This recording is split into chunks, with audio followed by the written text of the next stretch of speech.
Alors aujourd'hui, je veux vraiment commencer ce partage de cette vidéo en vous racontant une histoire. C'est une histoire, c'est quelque chose que j'ai vécu personnellement et qui, je pense, peut aider la plupart d'entre nous à tirer des leçons pour pouvoir progresser. Alors salut les amis, j'espère que vous allez bien. Ici Daniel, votre ami, et je suis content de vous retrouver pour une nouvelle vidéo cette semaine.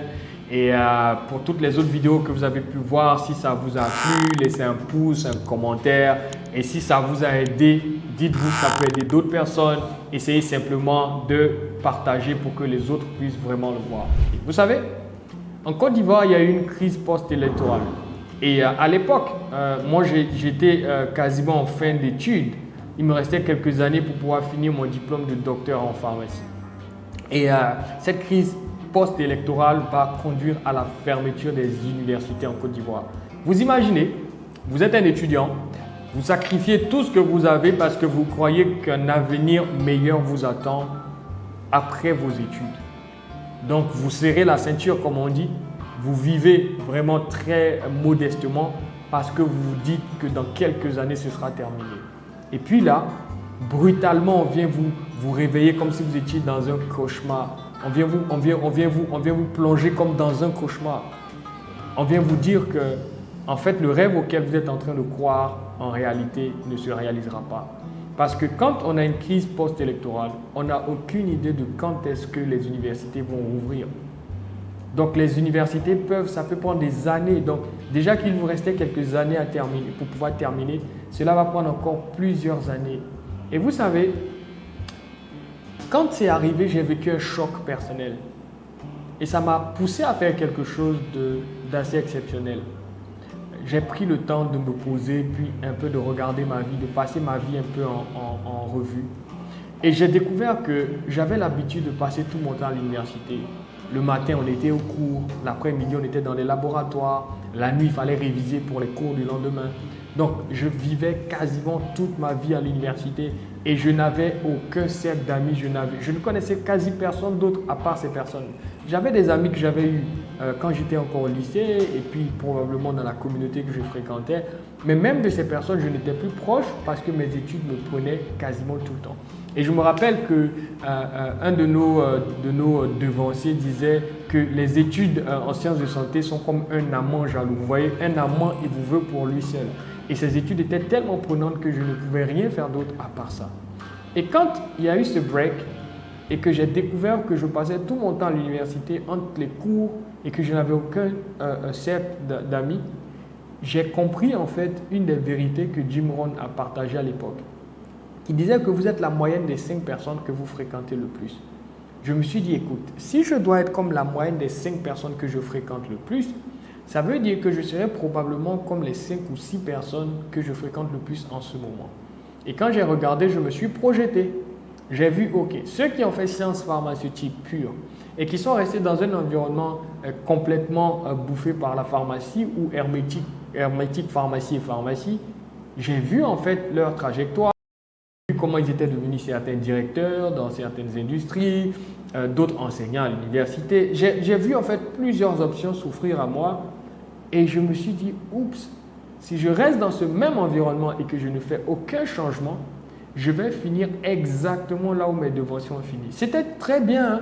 Ils ont de bons postes, ils impactent les vies et tout, mais j'avais une vision de la vie qui était différente. Je voulais quelque chose d'unique, de particulier, qui me correspond à moi. Je ne voulais pas être une pâle copie d'une autre personne. Je ne voulais pas être une photocopie de l'original des autres. Et donc, je ne voulais vraiment pas finir en fait comme ça. C'est là que j'ai pris une décision radicale.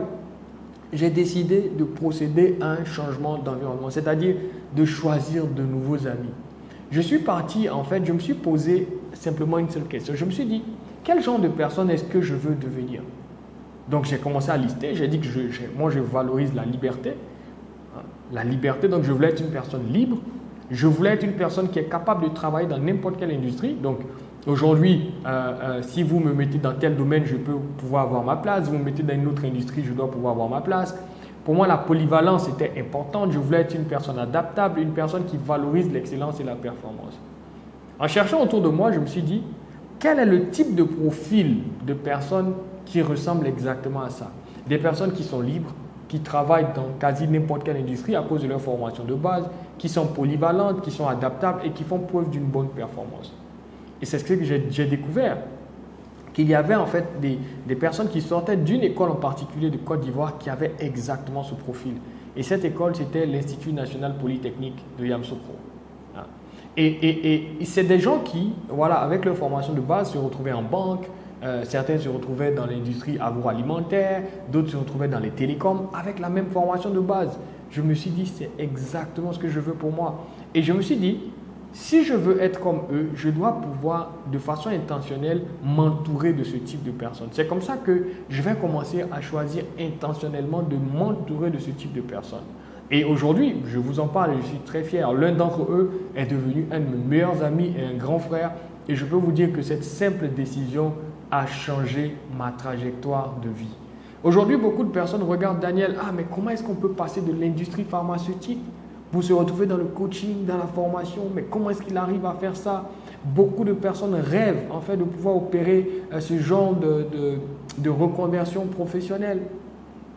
Mais laissez-moi vous dire la vérité. Vous ne pouvez pas espérer des choses exceptionnelles dans vos vies en vivant au hasard. C'est-à-dire que vos décisions sont prises au hasard, les journées se ressemblent, vous faites les choses quasiment comme la même chose tous les temps. Votre environnement est un des éléments, des choses les plus importantes en fait pour vous. Vous ne pouvez pas passer votre temps à subir votre environnement. Vous devez le créer. Et j'entends quelqu'un qui me dit, mais comment est-ce qu'on va faire pour créer notre environnement? Est-ce qu'on va déménager? Non. Vous n'êtes pas obligé de déménager physiquement. Et si vous avez la capacité de le faire, mais faites-le.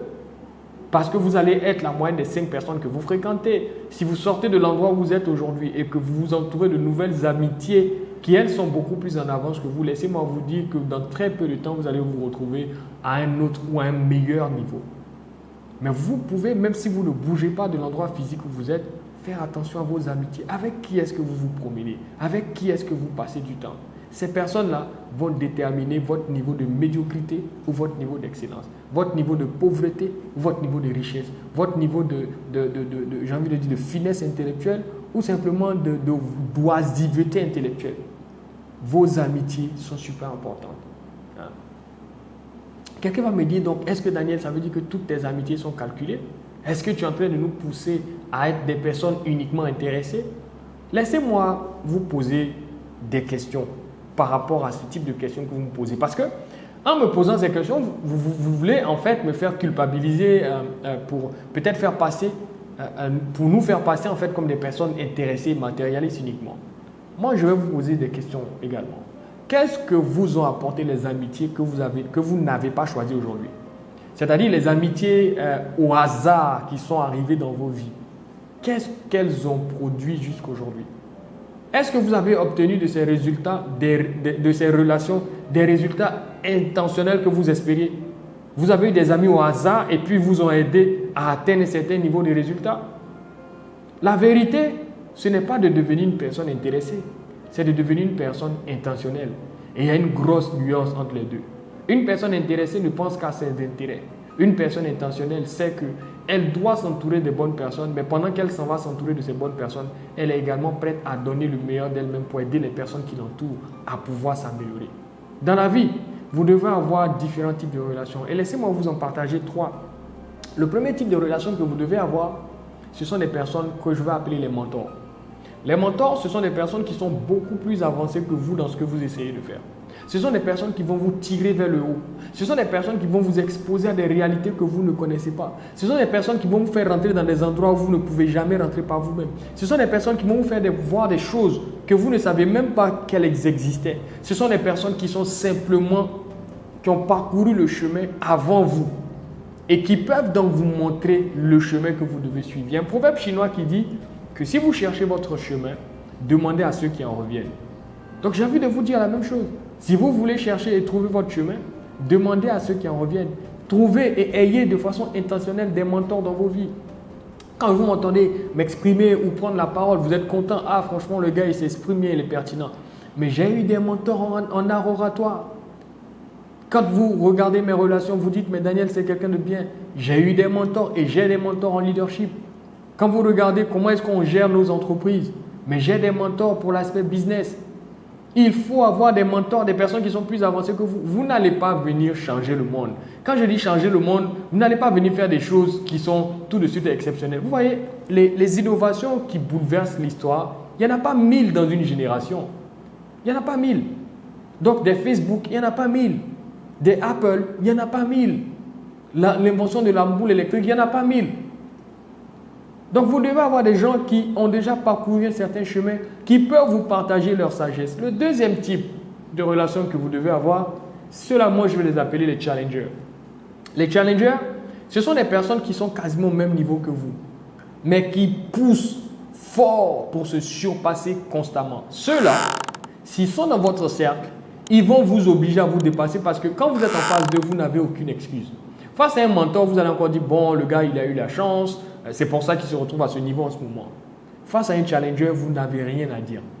Vous n'avez rien à dire parce qu'il est au même niveau que vous, il a quasiment les mêmes ressources que vous, il est exposé aux mêmes opportunités que vous, sauf que lui, il prend action, il passe à l'action et il fait avancer sa vie. Et avoir des challengers de sa vie, c'est super important. Le troisième type de personnes que vous devez avoir dans la vie, c'est ce que je vais appeler les mentorés. Les mentorés, ce sont des personnes qui sont moins avancées. C'est-à-dire que vous êtes un peu plus en avance et vous pouvez être un peu comme des mentors pour eux. Ceux-là, ce sont des personnes en qui vous allez vous déverser. C'est des personnes que vous allez tenir par la main, que vous allez aider à s'élever. Ce sont des personnes que vous allez aider à grandir. Parce que quand vous enseignez une personne, quand vous vous déversez en une personne, quand vous aidez quelqu'un à grandir, vous renforcez également vos compétences. Voilà ce qu'on appelle avoir un environnement intentionnel. Ce n'est pas une simple question de faire une exclusion ou de rejeter certaines personnes, mais c'est juste de faire des choix réfléchis et de dire voici des personnes avec lesquelles je peux fonctionner et voici d'autres personnes avec lesquelles, écoute, je ne veux pas. Et quand j'ai commencé à marcher donc avec ces polytechniciens, mon environnement a bougé, ma façon de réfléchir a bougé. Vous savez, une chose qu'on apprend avec les polytechniciens, c'est qu'eux, ils réfléchissent plutôt en termes de « Ah, il y a un problème, je vais apporter une solution ». Parce qu'ils sont des ingénieurs. Là où face au problème, la plupart des autres personnes vont dire « Ah, il y a un problème, c'est compliqué ». L'ingénieur aime naturellement le problème parce qu'il a une bonne occasion de pouvoir proposer une solution. Et ça m'a permis donc, dans ce parcours-là, d'être une personne qui, même dans sa carrière pharmaceutique, a commencé à appliquer ces choses. Et quand il est arrivé le moment d'opérer une transition professionnelle, je me rappelle encore comme si c'était hier, je devais faire une formation avec Maxwell Leadership. En fait, John Maxwell, pour ceux qui ne le connaissent pas, est l'expert numéro 1 en leadership dans le monde entier. Et j'ai eu vraiment les signes honneurs d'être enseignant à l'université Maxwell Leadership pour 5 ans environ, et j'ai eu la possibilité de former, de certifier des centaines de coachs partout dans le monde entier. Mais avant d'arriver à ce stade où j'ai pu enseigner à cette université partout dans la francophonie et accompagner ce nombre de personnes incroyables, j'ai dû moi-même d'abord me faire certifier. Donc vous voyez, vous vivez en Côte d'Ivoire, vous utilisez du CFA et vous devez faire une formation aux États-Unis qui utilise le dollar. Aujourd'hui, si vous faites un calcul, le dollar c'est un peu plus de 600 francs CFA. À l'époque, c'était autour de 550. Donc, quand vous prenez $1, ça fait 550 francs CFA. J'étais jeune travailleur, je n'avais pas de masse. Il fallait me payer cette certification. À l'époque, il n'y avait pas de possibilité de participer à des événements de certification en ligne. Le Covid, merci pour ça. Parce qu'à cause du Covid, aujourd'hui, on peut faire des certifications en ligne. Mais à l'époque, il n'y avait pas. Donc, il fallait que je paye la formation en dollars. C'était plusieurs milliers de dollars. Il fallait en plus voyager, aller aux États-Unis.